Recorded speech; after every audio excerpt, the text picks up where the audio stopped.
Hi and welcome back. It's been a while since my last video. I feel like I keep saying that and that ended up becoming, or it's gonna become the motto of this channel, but it's been some time since I have posted.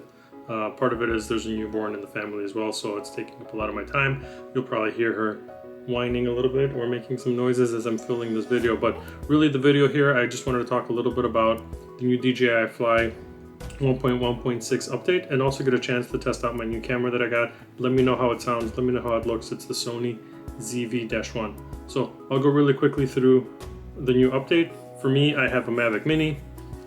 So this is what I've got. This is my device. It's not actually the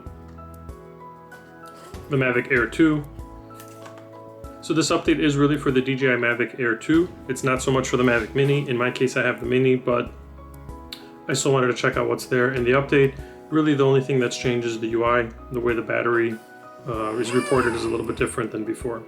In addition to that, in terms of the Mavic Air 2, there are some additional gimbal controls and yaw controls that have been added, specifically the smoothness one. So if you are spinning, you'd be able to spin a little bit more smoothly. It kind of moves exponentially, so you have more smooth shots.